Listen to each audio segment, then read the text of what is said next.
네.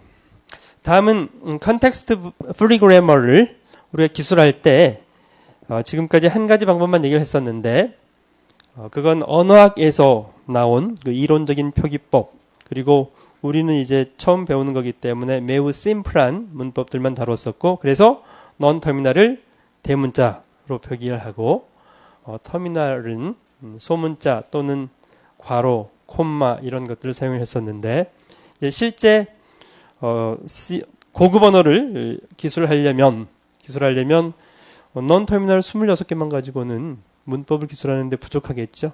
따라서 이제 넌 터미널 표기할 때 꺽쇠 괄호 안에 이름을 붙일 수 있도록 이렇게 하고요. 그다음에 화살표는 키보드 문자에 없기 때문에 키보드 문자에는 콜론 이퀄로 표기를 하고요. 버티컬 바는 또는 해당되니까 똑같고요. 그런 차이만 있는.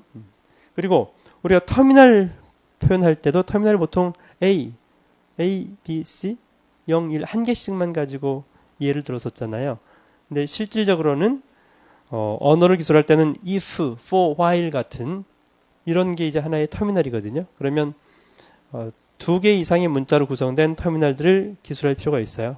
그런 경우에 작은 따옴표 안에 터미널을 써줘서 if, for, while을 써주면 그게 이제 하나의 터미널이 되는 거죠. 이런 표기법이 BNF 표기법이에요. 그래서 BNF하고 컨텍스트 프리 그래머는 뭐 거의 동일하죠. 표기법 차이만 있을 뿐이고요. 그래서 지금까지 이렇게 컨텍스트 프리 그래머로 써왔던 것을 BNF 표기법으로 바꿔보면 이렇게 넌 터미널들은 꺽쇠로 쏴주면 되고요. 화살표는 콜론 이퀄로 바꿔주면 되고요. 터미널들은 그냥 쓰기도 해요. 작은 따옴표 굳이 쓰려면 좀 번거롭기만 하죠. 그냥 쓰는 경우도 있고, 작은 따옴표로 이렇게 써주는 경우도 있고요. 이런 표기법을 BNF 표기법이라고 하죠. 자, 언어에서 복문, 컴파운드 스테이트먼트를 BNF 표기법으로 써본 거네요. 자, 컴파운드 스테이트먼트라고 하는 넌 터미널은 중괄호로 시작하고 스테이트먼트 리스트가 있고 중괄호로 끝나는 그게 복문이죠. 스테이트먼트 리스트는 스테이트먼트 리스트 스테이트먼트 또는 스테이트먼트 한 개. 네, 이제 스테이트먼트에는 치환문, if문, for문 등등을 추가로 기술해 줘야 되겠죠. 네, 그 예를 보여드린 거고요. 자, 다음은 BNF를 조금 더 편리하게 쓸 수 있도록 확장한 Extended BNF인데요. Extended BNF에는 원래 BNF에 세 가지 연산자를 추가를 했어요. 그 세 가지 연산자 중에 첫 번째 것은 중괄호, 대괄호, 소괄호인데요. 중괄호는 반복이에요. 0번 이상 반복. 대괄호는 옵셔널 파트예요. 그게 있어도 되고 없어도 되고. 그다음에 소괄호에는 항상 버티컬 바가 있어서 두 개 이상 중에서 하나를 선택하는 그런 기능이에요.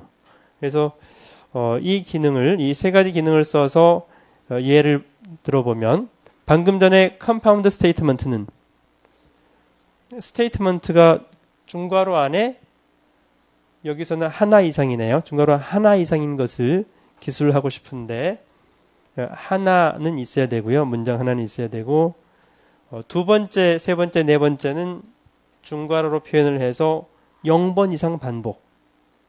그러면 0번 반복이면 이게 없는 거고요. 한 번, 두 번, 세 번. 그러면 컴파운드 스테이트먼트를 표기하기가 쉽죠. 즉, 이 반복되는 부분은 우리 recursive 룰이 있잖아요. recursive 룰로 기술해야 될 것을 반복을 여기서 바로 중괄호에서 0번 이상 반복을 표기하기 때문에 훨씬 사람들이 이해하기가 편해지는 거죠. 리더빌리티가 매우 좋아지는 거죠. 다음에 선택 부분 예를 들면 if문에서 else 파트가 있어도 되고 없어도 되잖아요. 그러면 이 기호를 사용하지 않을 때는 생성 규칙을 두 개로 기술해 줘야 되죠. else가 있는 것, 없는 것 두 개로 기술해 줘야 되잖아요. 근데 이 부분을 대괄호로 써주면 있는 경우, 없는 경우 두 가지를 표현하는 거죠. 다음에 괄호 안에서 택 1, 한 개를 선택해야 되는 것은 연산자에서 수식 더하기 빼기 곱하기 수식.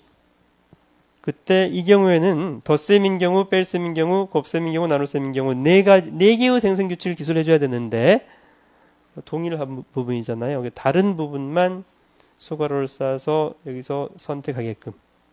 그래서 이 택 1은 괄호 안에 있는 것 중에서 반드시 하나를 취해야 되는 거고요. 여기 선택 옵셔널 한 것은 있거나 없거나 인 거죠.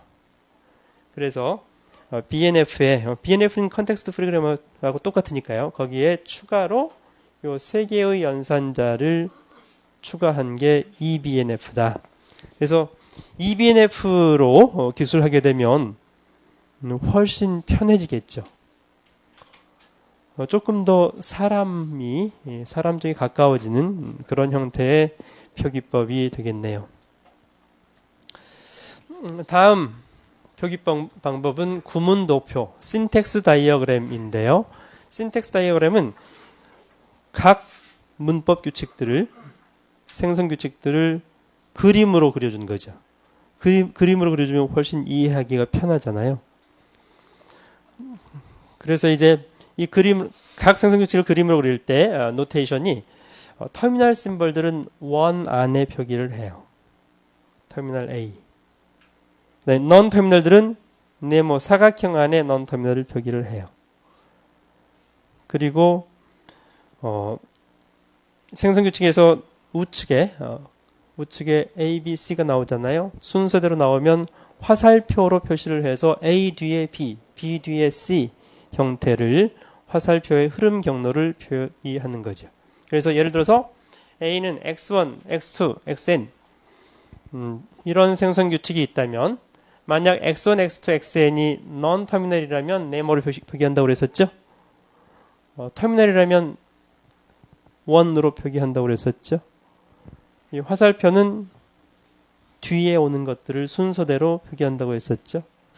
그리고 화살표의 맨 앞에다가 LHS A 생성 규칙 A로 시작해서 A는 X1, X2, XN이 순서대로 온다라는 이런 형태로 그림으로 표기한다는 거죠.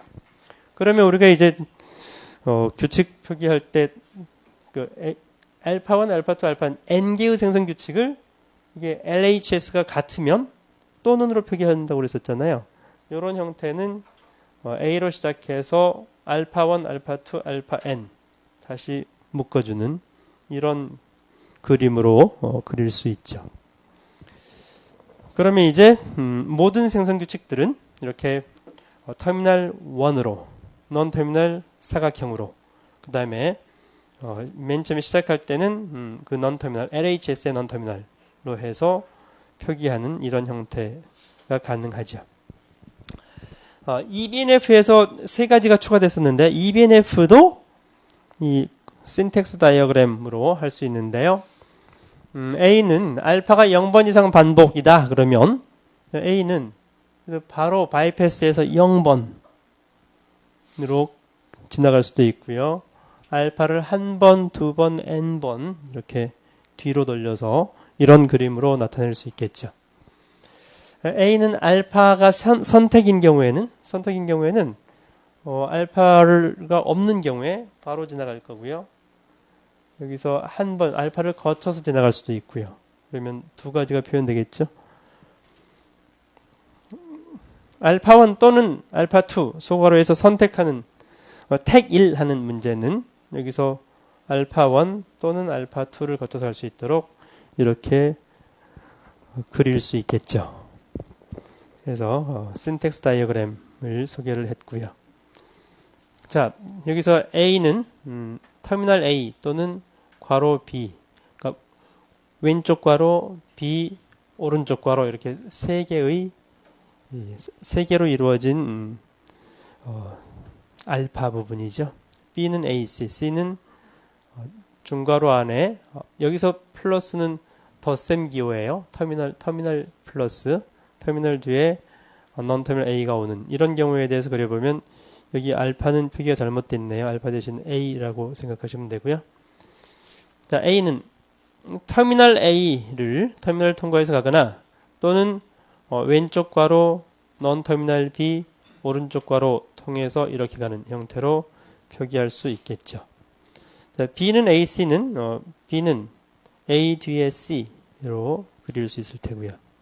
C는 0번 이상 반복이었기 때문에 여기서 바로 바이패스 하는 경우 플러스 A 한 번, 또 플러스 A를 n번 반복해서 가는 이런 형태로 A, B, C를 그릴 수 있을 텐데요. 이게 지금 하나의 문법이죠. 시작 기호가 A고 그래서 이걸 A, B, C를 전체를 통합해서 하나로 그릴 수도 있어요. 그러면 여기 A에서 non-terminal B 부분에 non-terminal B AC를 끼워 넣는 거죠. A, C. A 뒤에 그 다음에 C의 경우에 B 부분에 C를 반복되는 부분을 끼워 넣어서 이렇게 세 개의 그림을 하나로 통합해서 그릴 수도 있죠. 조금 더 복잡한 예를 보여주고 있는 거네요. 저기서는 이제 시작 기호가 expression, 수식이고요. 수식은 unary operator가 0개 이상 올 수 있고요. 같은 모든 수식은 수식, binary operator 수식, 수식은 equal 수식. 수식 관련된 좀 복잡한 형태의 컨텍스트 프리 그래머를 신텍스 다이어그램으로 그려본 그 예를 보여드린 거죠. 예제에 C 언어의 명칭이라든지 정수형 변수 또 미니 C 언어 등에 대한 예제가 있으니까 참고하시면 되겠네요.